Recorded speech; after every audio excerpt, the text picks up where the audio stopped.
अस्सलाम वालेकुम। दुरूद शरीफ पढ़।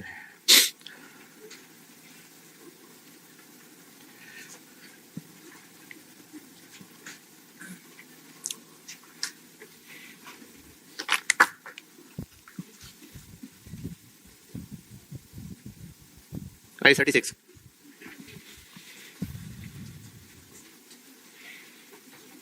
ये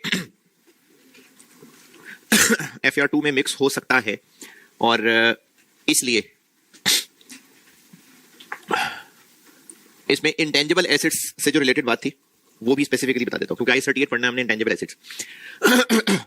तो एक तो ये कि I36 क्या है? इम्पेयरमेंट। I36 अप्लाई होता है और अप्लाई नहीं होता है। किन एसेट्स पे अप्लाई होता है? PPE पे। इन्वेस्टमेंट प्रॉपर्टी अगर कॉस्ट मॉडल पे है तो।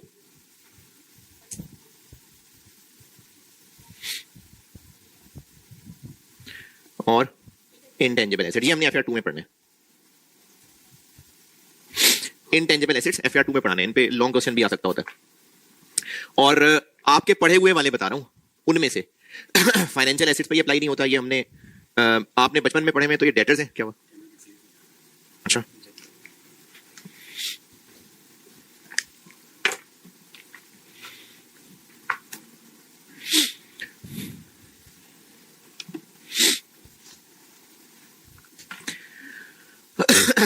फाइनेंशियल एसेट्स और बचपन में जो चीज आपने पढ़ी हुई है उनमें मिसाल डेटर्स है, और अब FR2 में पढ़ानी है उसकी मिसाल इन्वेस्टमेंट। उस पे ये IS नहीं लगता। फिर इन्वेंट्री के ऊपर ये नहीं लगता, और इन्वेस्टमेंट प्रॉपर्टी अगर फेयर वैल्यू मॉडल पे है तो।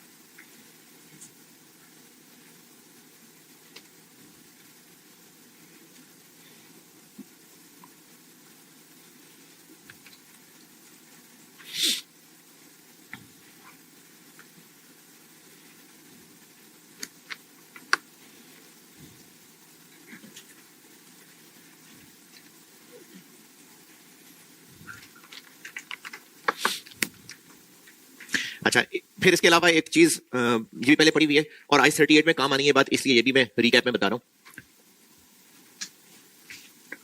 इंपेयरमेंट टेस्ट का क्या मतलब है? मतलब इंपेयरमेंट टेस्ट हो रहा है या इंपेयरमेंट रिव्यू हो रहा है, क्या मतलब है इस बात का?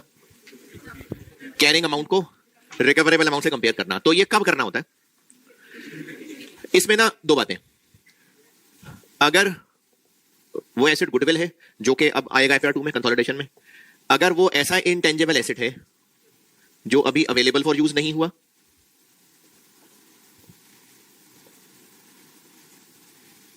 या फिर वो इंटेंजिबल एसेट है जिसकी लाइफ इनडेफिनेट है। ये हम पढ़ेंगे FR2 के अंदर, intangible asset with indefinite life. और इनके अलावा बाकी सारे गुडविल के लिए वो intangible asset not yet available for use, और वो इंटेंजिबल एसेट जिसकी लाइफ इनडेफिनेट है। ये हमने FR2 में पढ़ना है ये क्या होते हैं।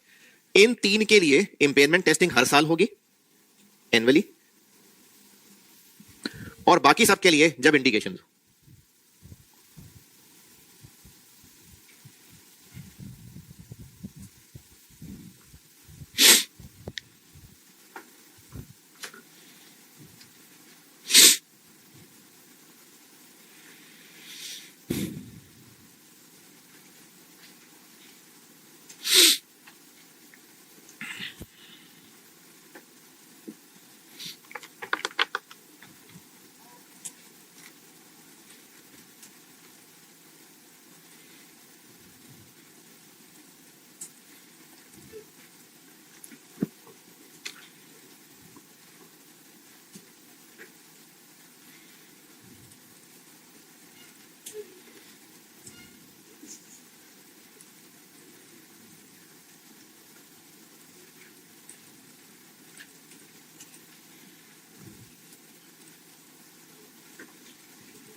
अच्छा, I36 इम्पेयरमेंट कॉन्सेप्ट क्या है कि ये वाले एसेट्स अगर औकात से ज्यादा पे शो हो रहे हैं तो ये बुरी बात है, औकात से बढ़ा चढ़ा के बात नहीं करनी चाहिए।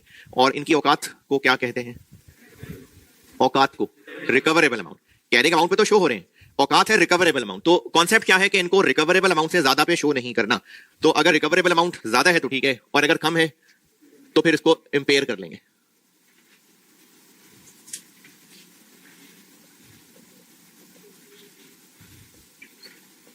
अगर एसेट की कैरिंग अमाउंट से रिकवरेबल अमाउंट कम है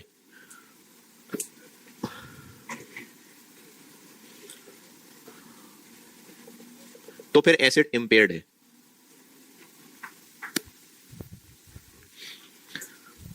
और रिकवरेबल अमाउंट क्या है?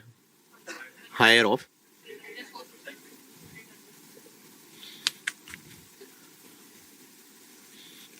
ऑफ वैल्यू इन यूज और fair value less cost to sell. और वैल्यू इन यूज क्या है? बिल्कुल ठीक है, PV of future cash flows discounted at a pre tax discount rate, pre tax rate.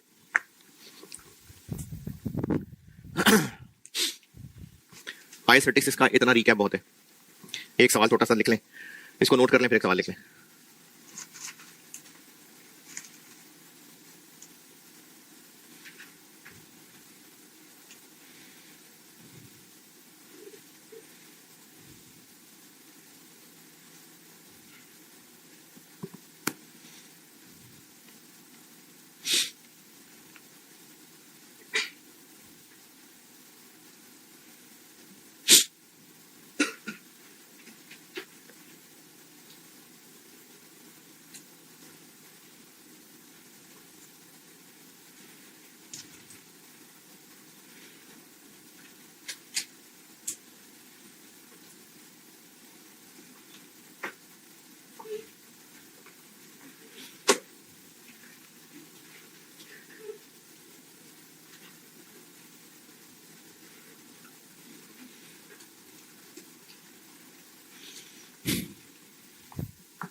Noted. लिखें सवाल। Remaining life of asset, remaining life of asset 4 years, 4 years 4 साल।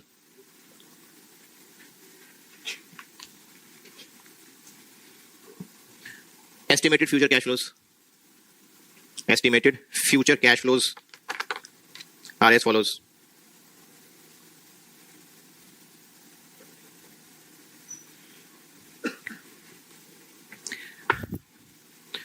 Year 1, 2, 3, 4 के हिसाब से कैश फ्लोज बताऊंगा। कैश इनफ्लोज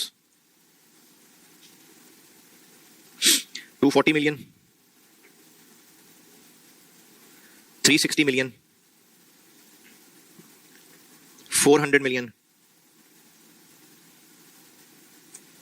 और 500 million। Repeat कर रहा हूं, 240 million, 360 million, 400 million और 500 million। Outflows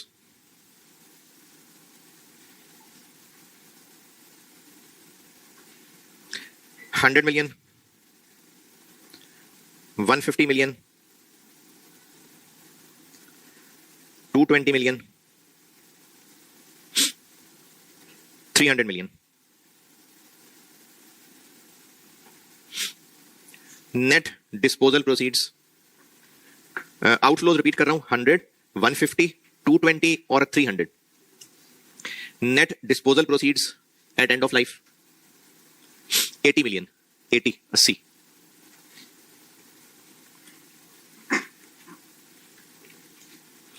current fair value, current fair value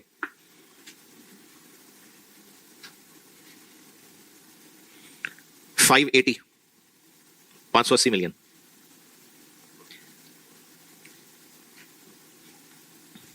current selling cost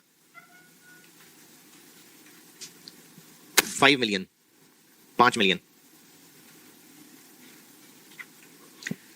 carrying amount of asset, carrying amount of asset 620 million, 620 million.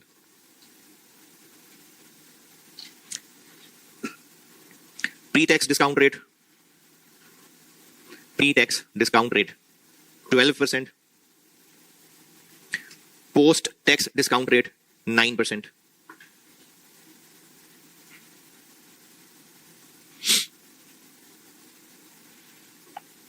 और अभी आप चेक कर लें अपने आप को पास हो रहे हैं कि नहीं हो रहे। इंपेयरमेंट लॉस निकालें, इंपेयरमेंट लॉस कैलकुलेट करें।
माइनस 22 मिलियन, हाँ ठीक है।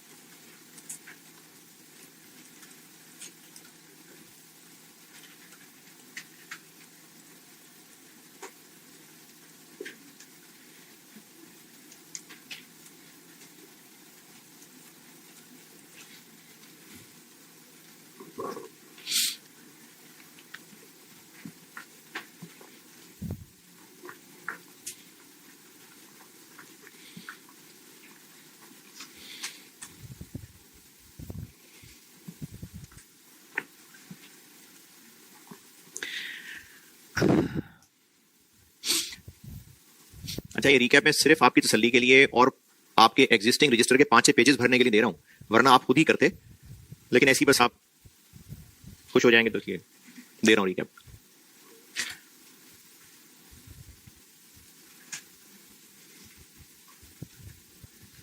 अगर कुछ आता हो कि सर ये डिटेल में पढ़ा दें तो सर्विस अवेलेबल होगी रिजल्ट के बाद, ठीक है। अभी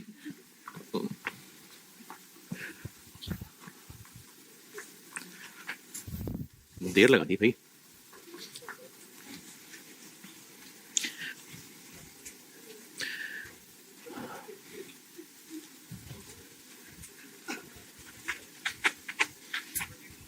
जी बिल्कुल ठीक है, 22 पास है भाई, पास है।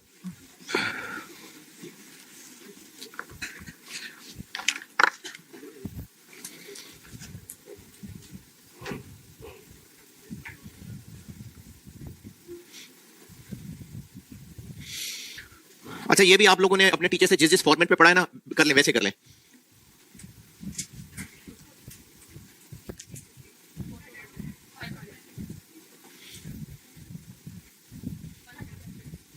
One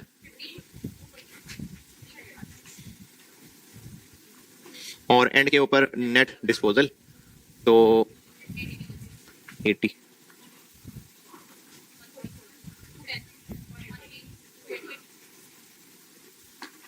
nine percent, 12%, 12%।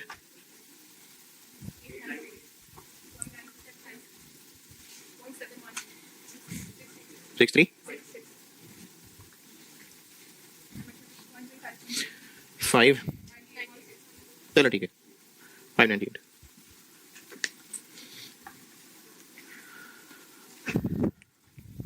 Fair value less cost to sell 580 minus 5, 575।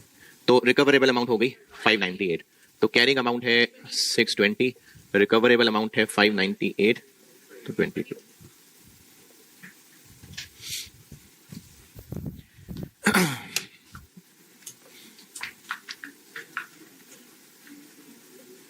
FR2 में ना इतनी कोई इन्वॉल्वमेंट है इनकी, बस जैसे मैंने आपको S38 पढ़ाना है तो उसमें एक सवाल के अंदर वैल्यू यूज की कैलकुलेशन भी है और इसी तरह से इंपेयरमेंट लॉस की कैलकुलेशन। तो थोड़ी बहुत बस इस लेवल तक का ही FR2 के अंदर हो सकता है। बाकी आपके पास डिटेल नोट्स होंगे FR1 के, तो अगर आप शौक से पढ़ना चाहें तो पढ़ लेना, वरना FR2 के लिए इतना बहुत तरीका है। इसमें बता दें बेटे, पूछना है कुछ तो शर्म आनी चाहिए वैसे तो, लेकिन फिर भी।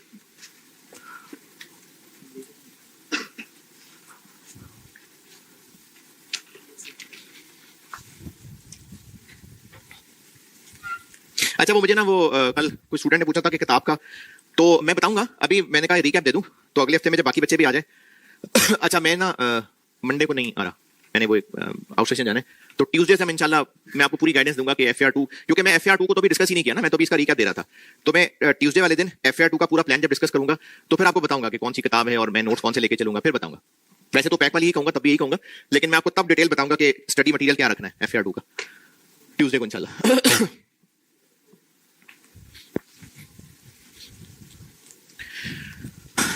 IS 23, 40, 36।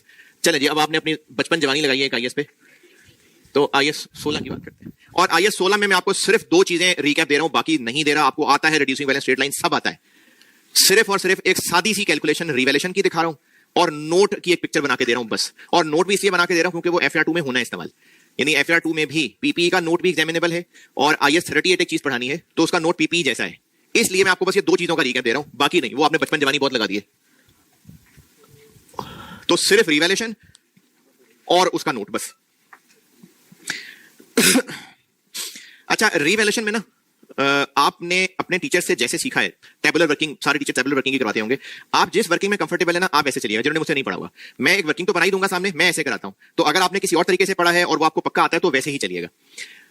एक सवाल लिखें, उससे मैं एक सादा सा ना रिवैल्यूएशन का सवाल, उसकी वर्किंग बस इसका रिकैप दे रहा हूं। एंट्रीज का रिकैप आ जाएगा और एक्सट्रैक्ट्स ऑफ SOCI का रिकैप आ जाएगा। तो ये बस एक रिकैप के लिए एक सवाल दे रहा हूं सादा सा। आपने अगर किसी और तरीके से पढ़ा हो तो जैसे आपको आता है बेटे वैसे चलिएगा। कॉस्ट ऑफ बिल्डिंग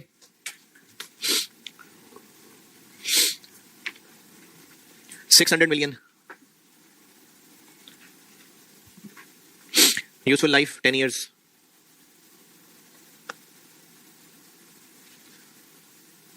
ये जो रिवैल्यूएशन है ना ये FR2 में ऑफिशियली मैंने एक और दो टॉपिक्स में लानी है, मतलब FR2 के अंदर दो टॉपिक्स में हमने रिवैल्यूएशन पढ़नी है, एक IFRIC 1 एक चीज पढ़ानी है और एक IS 12 पढ़ाना है, उसमें आनी है रिवैल्यूएशन दोबारा। डेट ऑफ परचेज 1 जुलाई 21, 1 जुलाई 21। अकाउंटिंग ईयर जुलाई से जून।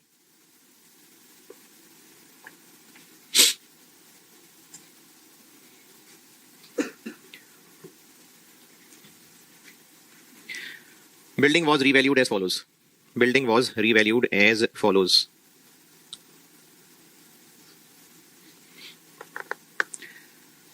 फर्स्ट जुलाई 22, डेट बताऊंगा और फेयर वैल्यू बताऊंगा, और 22, 23, 24, बस ठीक है, तीन साल बहुत है, रिकैप ही देना है।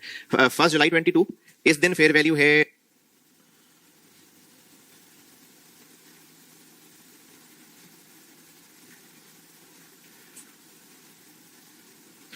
648 million, 648 million।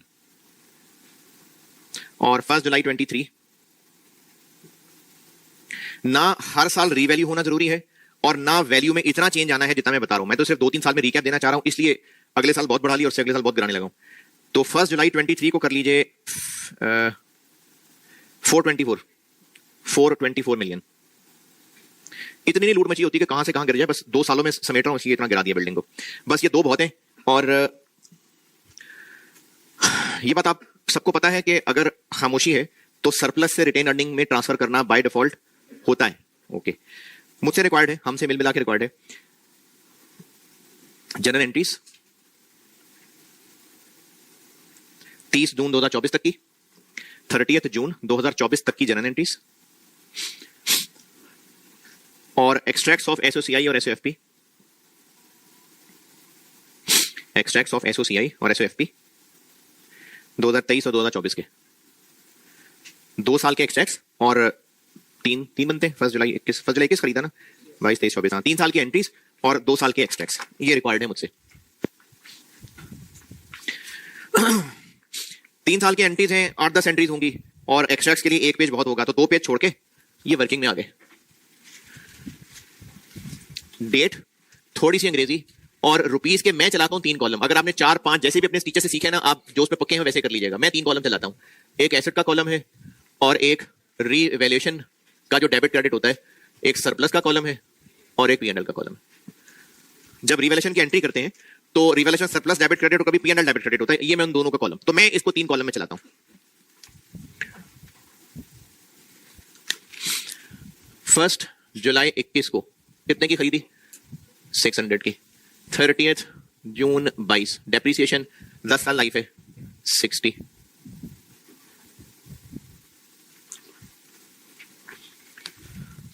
फिर 1 जुलाई 21 को रीवैल्यूएशन हो गई और रीवैल्यू होके कहां तक पहुंचाना है बिल्डिंग को? 1 जुलाई 22 जी, कहां तक पहुंचाना है? 648 तक। तो 108 का इंक्रीज हो गया और ये पहले कोई लॉस नहीं है तो सरप्लस में।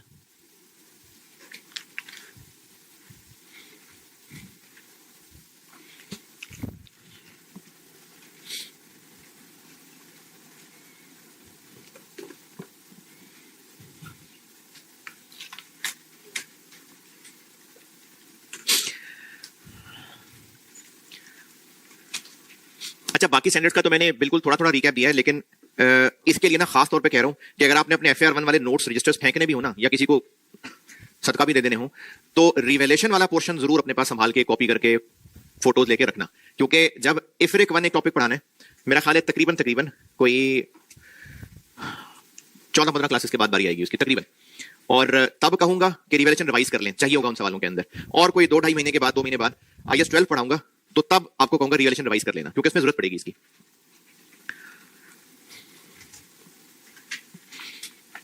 इसके बाद 30th जून 23। अब क्या है, अब इसकी लाइफ रहती है 9 साल, तो 648 को 9 और 108 को भी डिवाइड बाय 9, लेकिन ये शॉर्टकट हुआ करता है, इसको रिमेनिंग पे डिवाइड करना एक शॉर्टकट है। ये शॉर्टकट सिर्फ चलता है स्ट्रेट लाइन या अगर आर्स मेथड, तो रिड्यूसिंग में शॉर्टकट नहीं चलता है। लेकिन खैर रिड्यूसिंग FAR 1 में नहीं टेस्ट होता, तो FAR 2 में क्या होगा, तो इसलिए स्ट्रेट लाइन नहीं होता है। कितना बना?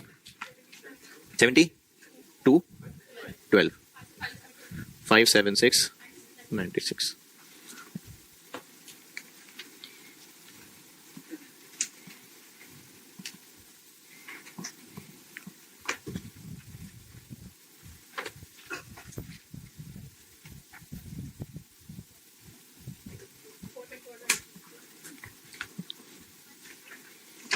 अब इसको हमने पहुंचाना है, इनफैक्ट गिराना है 424 तक। कितना गिरा दें? 152। यहां गुंजाइश है 96 की, बाकी चला जाएगा 56।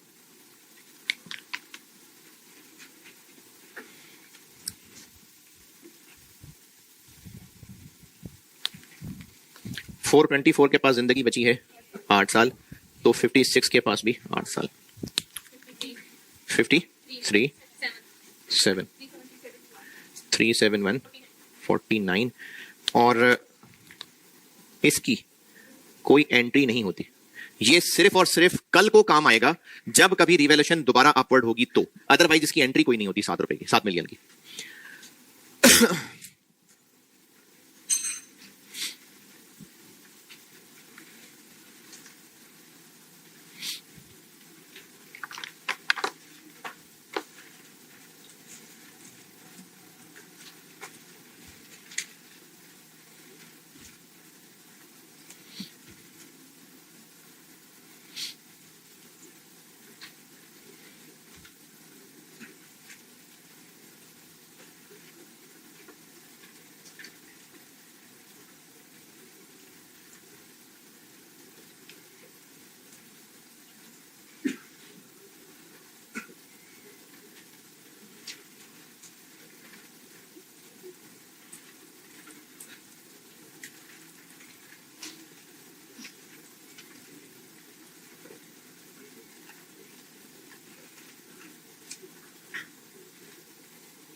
जी कैलकुलेशंस की हद तक बताएं बेटे, इसमें कुछ पूछना है तो। जनरल एंट्रीज 1 जुलाई 21 बिल्डिंग खरीद ली और पैसे चले गए 600।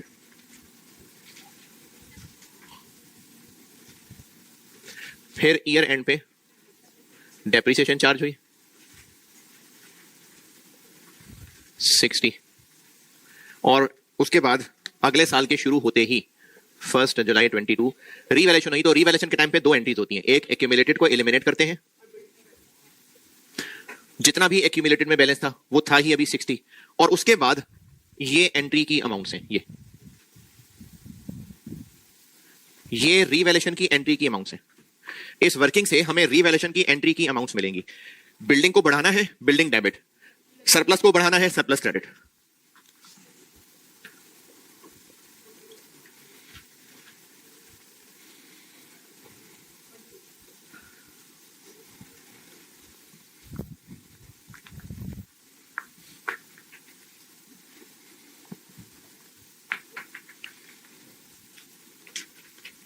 और ये हमारी इनकम है,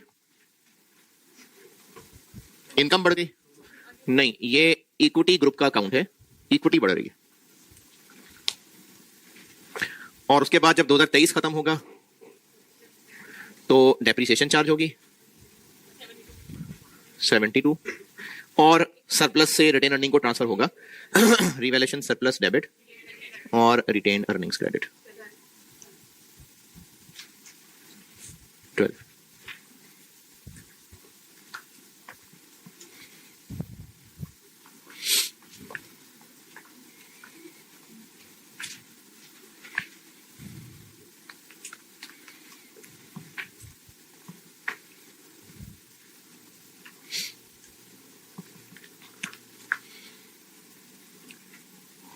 फिर अगला साल शुरू होते ही दोबारा रिवैल्यूएशन हुई। एक्यूमुलेटेड ये वाली खत्म कर दी हुई थी, बस अभी आई ही ये थी, तो accumulated depreciation debit building credit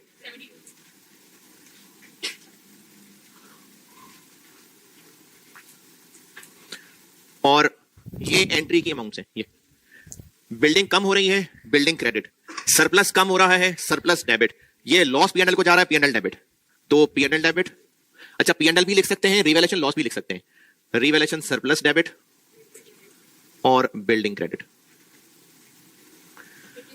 56 96 152।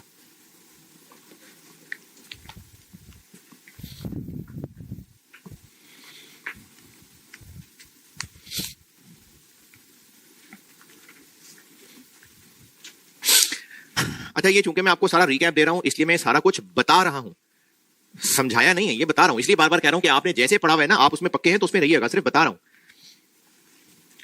FAR 2 पढ़ाना शुरू करूंगा तो इंशाल्लाह समझाऊंगा। और फिर साल के एंड पे डेप्रिसिएशन चार्ज हो जाएगी कितनी 53।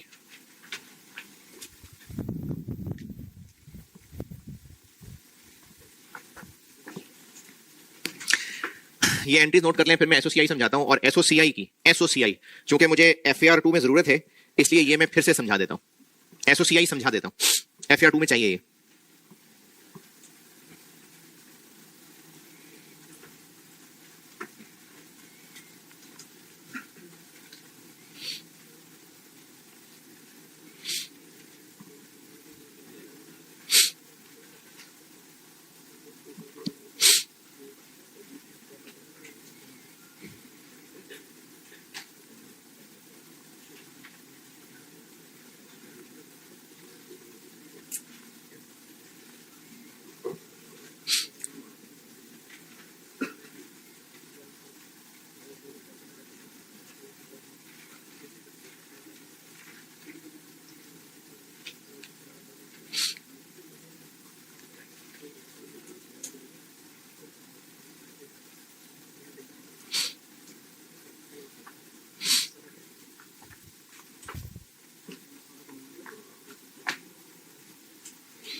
जी एंट्रीज मिटा दूं बेटा?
एसओसीआई की एक चीज समझा रहा हूं, ये आपने पढ़ा हुआ एफआर 1 में, लेकिन मुझे चूंकि एफआर 2 में इसकी जरूरत है इसलिए फिर अच्छी तरह समझा रहा हूं।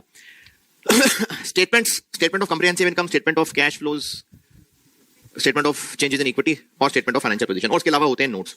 ये 5 टुकड़े होते हैं फाइनेंशियल स्टेटमेंट्स के। इसके अंदर एसेट्स, लायबिलिटीज और इक्विटी आते हैं कब के? ईयर एंड की फिगर्स। ये और ये फॉर द ईयर होती हैं। For the year income expenses होते हैं, ये फॉर द ईयर इक्विटी की चेंजेस हैं। इक्विटी के जितने भी क्लासेस हैं उनका ओपनिंग बैलेंस, साल के दौरान क्या क्या हुआ, और इनका फिर क्लोजिंग बैलेंस। ये जो statement of changes in equity है, इसमें इक्विटी आइटम्स हैं, उनकी पूरे साल की मूवमेंट है, लेकिन एसओएफपी में इन आइटम्स का क्या आना है? क्लोजिंग। तो वो ये वाली चीज है।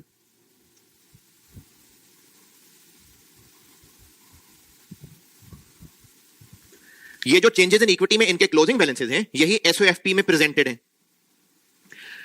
एसओसीआई होती है फॉर द ईयर, और इसमें आया करते हैं इनकम्स और एक्सपेंसेस। जब सारे इनकम्स एक्सपेंसेस लिख लेते हैं तो उसके बाद जिसको हम नेट प्रॉफिट कहा करते हैं, एफआर 1 में तो टैक्स नहीं था, लेकिन बहरहाल कैश फ्लो के अंदर पीबीटी टैक्स पढ़ा होता है। एफआर 2 में है टैक्स, तो जो नेट प्रॉफिट होता है ना, वो ये होता है, पैट, प्रॉफिट आफ्टर टैक्स। ये नेट प्रॉफिट होता है, इसको नेट प्रॉफिट कहते हैं। जिसको आज तक बचपन में कभी नेट प्रॉफिट सीखा था तो वो ये चीज है। कैश फ्लो में आपने पीबीटी और रेशियोज में पीबीआईटी टर्म्स भी पढ़ी हुई है, तो जो प्रॉफिट आफ्टर टैक्स है वो होता है नेट प्रॉफिट। जब एफआर 2 में भी हम मुख्तलिफ स्टैंडर्ड्स पढ़ रहे होंगे ना, और उसमें कहीं ये बात बताऊंगा कि फलानी चीज P&L में रिकॉग्नाइज होगी, P&L को चार्ज होगी, या एनटी के अंदर हम P&L कह रहे होंगे, तो बस बोलने में इस पोर्शन को P&L बोला जाता है, यानी ये प्रॉफिट एंड लॉस है। और बहुत पुरानी टर्म्स में बात करें तो trading and profit and loss भी है। इसको इनकम स्टेटमेंट भी कहते हैं। इस पोर्शन को इनकम स्टेटमेंट या P&L कहते हैं। इस पोर्शन में आते हैं इनकम्स और एक्सपेंसेस फॉर द ईयर। कुछ गेन्स और लॉसेस ऐसे होते हैं, इसकी मिसाल ऐसे समझें कि जितने छोटे गांव कस्बे होते हैं ना, वहां मेहमानों का ना उतना ज्यादा रिगार्ड होता है, शहरों में कम होता है। तो जिसको हम शहर में ड्राइंग रूम कहें, तो वो वहां बैठक है, मेहमान खाने हैं। चलो शहर की मिसाल ले लेते हैं, और क्या है? दीवान खाना। ये तो कुछ, ये तो डिपेंड करता है किस तरह के मेहमान है।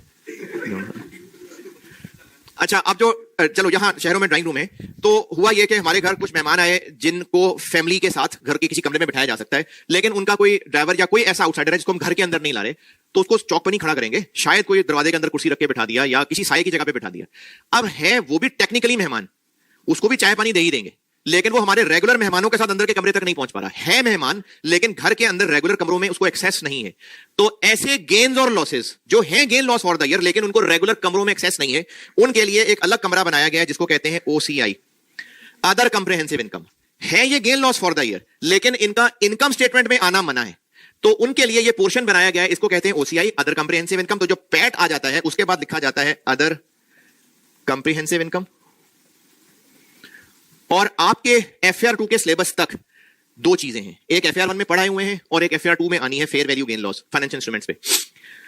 तो एफआर 2 कंप्लीट कर लेने के बाद आपके सिलेबस पे सिर्फ दो चीजें हैं जो ओसीआई के अंदर आनी है। एक रिवैल्यूएशन गेन लॉस होना है, ये एफआर 1 में पढ़ चुके हुए हैं, और एक फेयर वैल्यू गेन लॉस होना है, ये हमने फाइनेंशियल इंस्ट्रूमेंट्स में पढ़ना है। ओए होए क्या टॉपिक है, फाइनेंशियल इंस्ट्रूमेंट आएगा इंशाल्लाह आएगा। इनका अब जो आंसर आता है फाइनल, यानी इस पैट में, थोड़ा इधर हो गया, इस पैट में जब ये ऐड कर लेंगे तो ये जो फाइनल आंसर आएगा इसको कहते हैं टोटल कंप्रिहेंसिव इनकम। तो ये पूरी मिला के कहलाती है स्टेटमेंट ऑफ कंप्रिहेंसिव इनकम।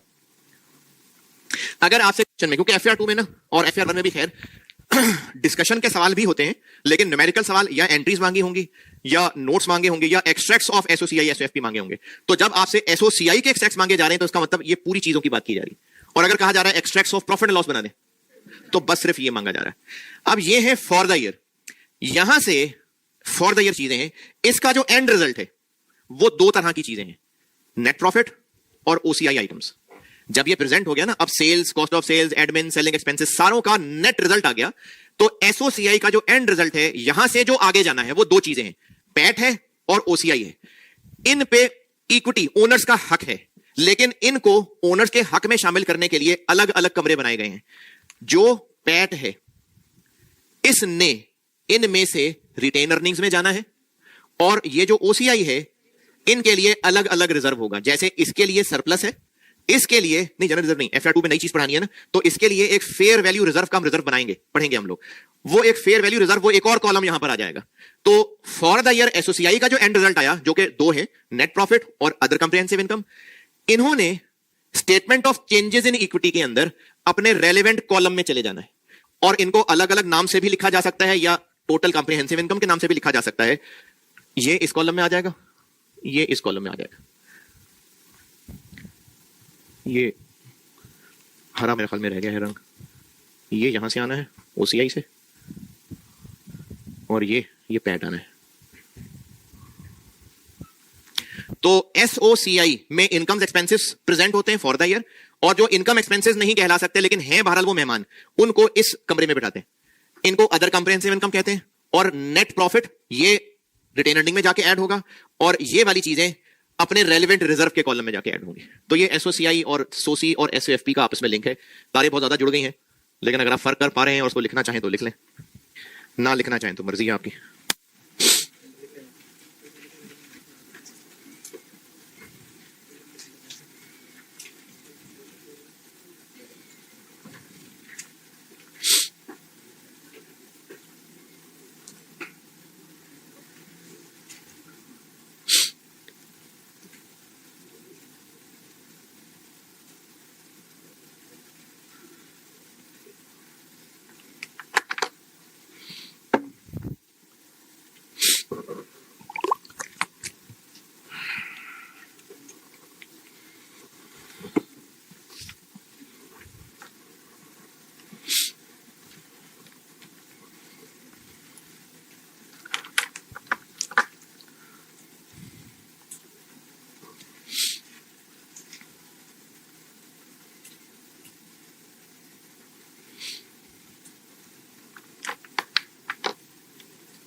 इसको नोट करने में नहीं इंटरेस्टेड, टाइम जाया किया मैंने कॉम का,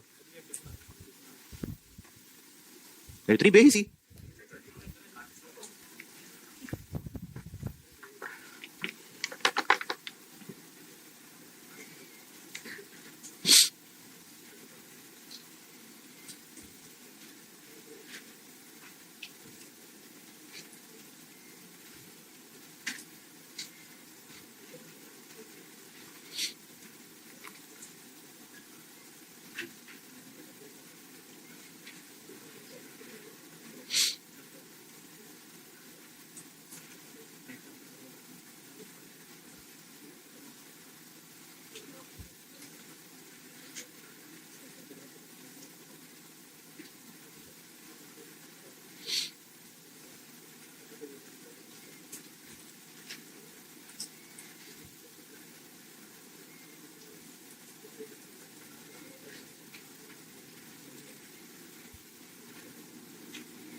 चलें ठीक है, नोटेड।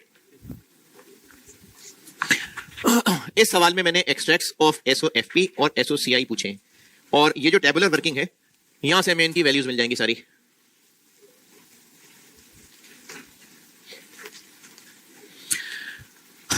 अच्छा, ये बात IAS 12 में दोबारा आनी है, ठीक है, तो इसलिए इसको अच्छी तरह रिवाइज तब भी करिएगा।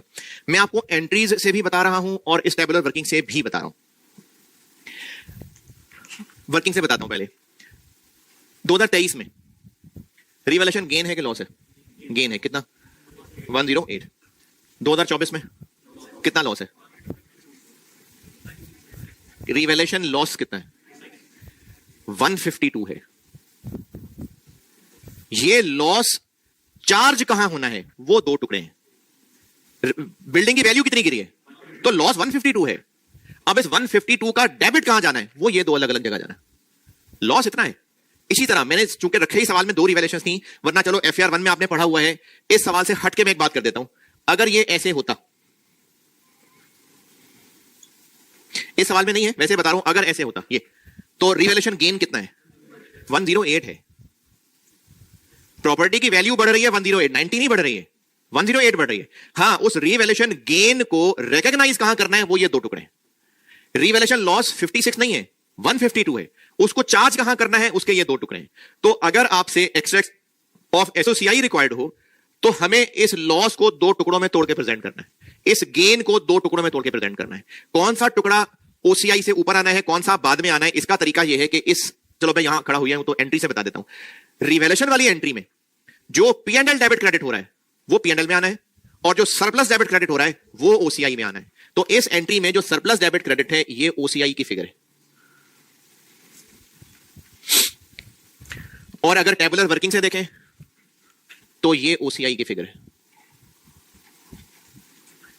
रिवैल्यूएशन की लाइन में सरप्लस ट्रांसफर की बात नहीं कर रहा, ये तो ट्रांसफर है, ये चेंजेस इन इक्विटी में आता है, एक कॉलम से निकल के दूसरे कॉलम में। कौन से कॉलम से कौन से कॉलम? इसको नहीं कह रहा ओसीआई। जो रिवैल्यूएशन वाली लाइन है, इस रिवैल्यूएशन वाले काम में जो सरप्लस कॉलम में हम चाहे गेन चाहे लॉस लिख रहे हैं, ये ओसीआई में प्रेजेंट होना है, और जो P&L वाले कॉलम में लिख रहे हैं ये ओसीआई से ऊपर प्रेजेंट होना है। तो अब इस सवाल में एक्सट्रैक्ट्स ऑफ एसओसीआई 2024 2023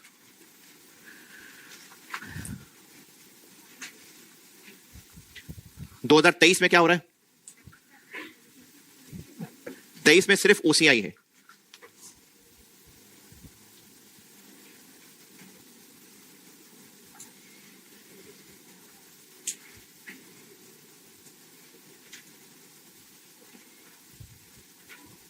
जी जी जी, वो असल में रिवैल्यूएशन बोल रहा था तो जज्बात में बह गया।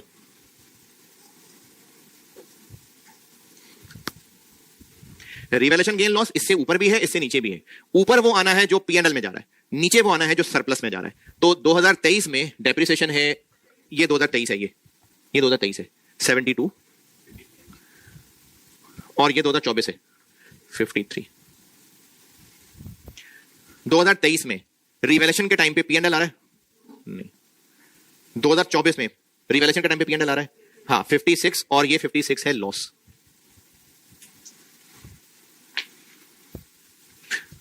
दो 2023 में ओसीआई है कितना? 108। 2024 में ओसीआई है 96। ये एक्सट्रैक्ट्स ऑफ एसओसीआई।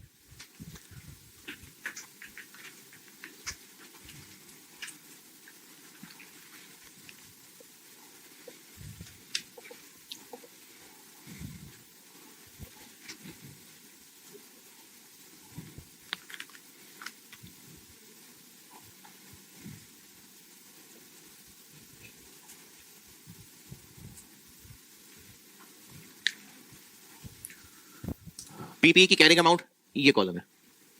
2023 में हम कहां खड़े हैं? ये, क्योंकि ये तो 24 शुरू हो गया, तो 576 और 24 में 371। सरप्लस 23 में हम कहां खड़े हैं? 96।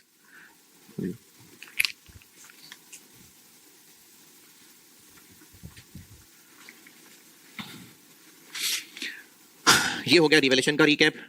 लेकिन इसमें मैं बार बार कह रहा हूं कि IAS 12 पढ़ते हुए और IFRIC 1 पढ़ते हुए मैं याद करा दिया करूंगा, तो वो आपको ना डिटेल से रिवीजन करनी पड़ेगी। FAR 1 बहुत डिटेल में पढ़ा हुआ है आपने रिवैल्यूएशन।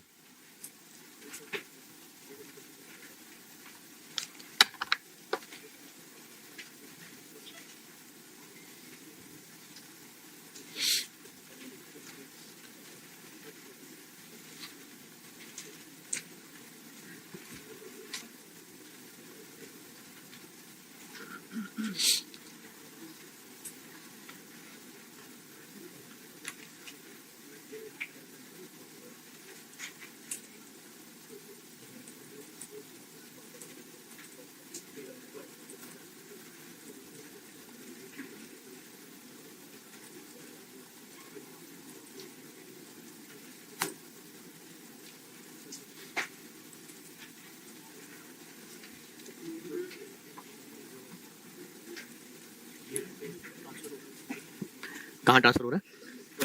अच्छा, इस 12 का, ये वाला 12 एसओसीआई में क्या काम है? एसओसीआई में कोई काम नहीं, ये ओसीआई नहीं है, ये अदर कॉम्प्रिहेंसिव इनकम नहीं है, ये चेंजेस इन इक्विटी में सरप्लस के कॉलम से निकल के रिटेन अर्निंग कॉलम में जा रहा है। तो मैंने तो एसओसीआई और एसओएफपी के एक्सट्रैक्ट मांगे ना, चेंजेस इन इक्विटी तो नहीं मांगी, तो इसलिए इस 12 को वहां नहीं कहीं दिखाया। इसमें पूछे बेटा जो भी पूछना।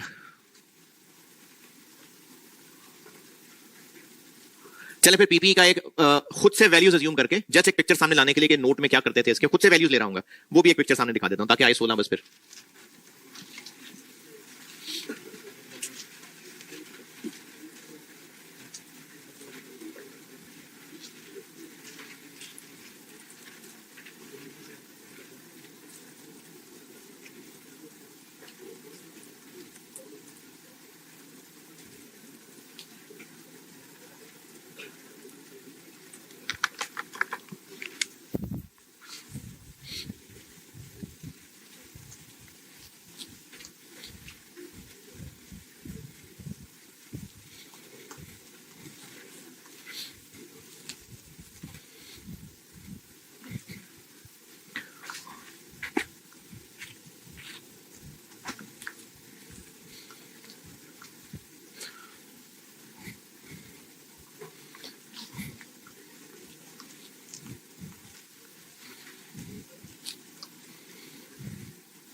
अच्छा, मुझे आपके चेहरों पे जो मौत के आसार नजर आ रहे हैं ना, तो ये आपको ये इतना बड़ा नोट लिखते हुए एक मौत मौत सी महसूस हो रही है, तो मैंने आपको एक पेज दूंगा प्रिंट, वो उस पर स्टेपल कर लेना अपने रजिस्टर पे, है ना? हाँ, मैं आपको एक नोट का पेज प्रिंट आउट देता हूँ, वो स्टेपल कर लेना रजिस्टर पे कि जैसे आपने लिखा है उसको। ये यहाँ पर एक पेज दूंगा, वो अपने स्टेपल चश्मा कर लेना वो पेज पे। और IS-20 के लिए बस सिर्फ इतनी बात काफी है जो मैं आपको एक एंट्री की शक्ल में दिखा रहा हूं। FAR 2 में ये बहुत है जो बताने लगा हूं, अदरवाइज इसकी डिटेल FAR 1 में है, जिसको जितना शौक हो बेशक रिवाइज कर ले। FAR 2 के लिए इतना काफी है जो मैं आपको एक छोटी सी मिसाल से दो मेथड 1 मेथड 2, ये मैं आपको एक एग्जांपल से दिखा रहा हूं, दो एंट्रीज बस बहुत है। लेकिन एक डाटा छोटा सा, और उसको मैं दोनों मेथड से करके दिखाता हूं, और उतना बहुत है IS-20 के लिए।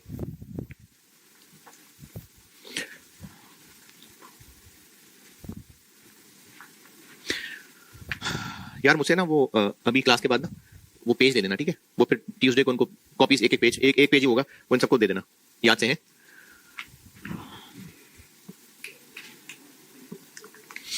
On first January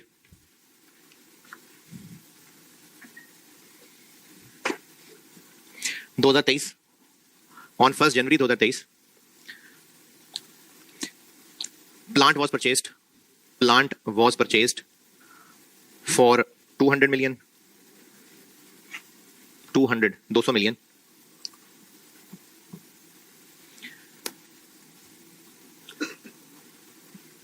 Related grant of 140 million was received on 1 January 23. Plant की यूजफुल लाइफ 10 साल, प्लांट की लाइफ 10 साल, accounting year January December.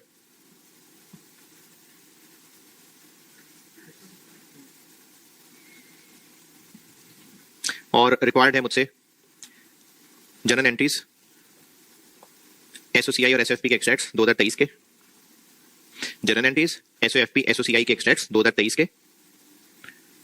If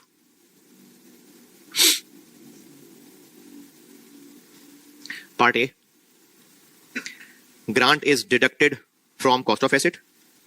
ये दो तरीके होते हैं ना ग्रांट रिलेटेड टू एसेट के, grant is deducted from cost of asset. और part B, grant is treated as deferred income.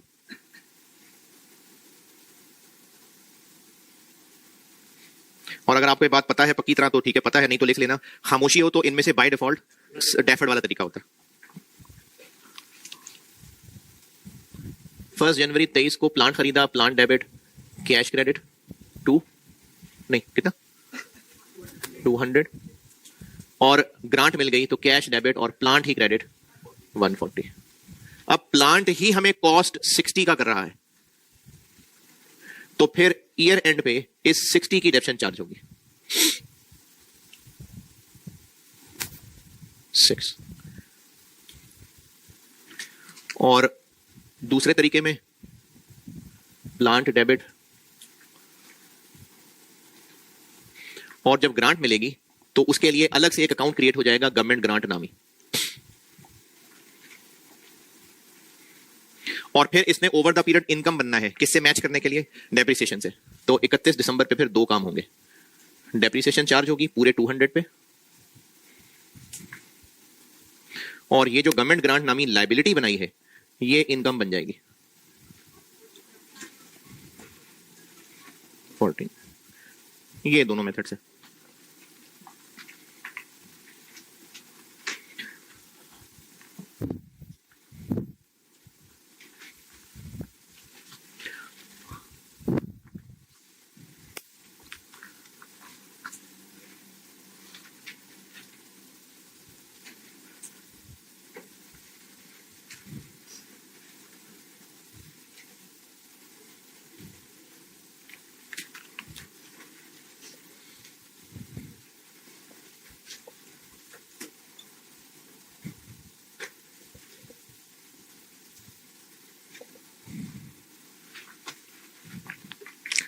ये क्या हुआ, डेप्रिसिएशन आ गई और वो 60 का प्लान डेप्रिशिएट होकर 54 रह गया। और अगर दूसरा वाला तरीका है तो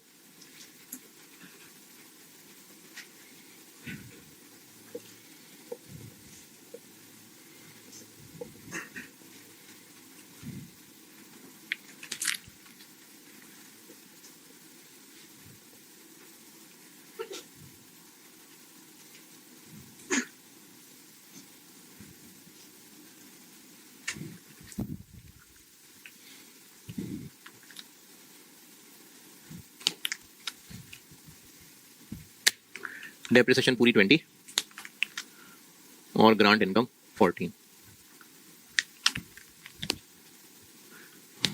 प्लांट 200 से 20 डेप्रिशिएट होके 180।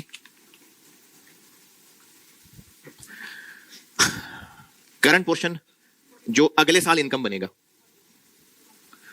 अब टोटल 140 में से 14 तो इनकम बन ही गया है, बाकी 14 करंट में लिख दिया, तो नॉन करंट में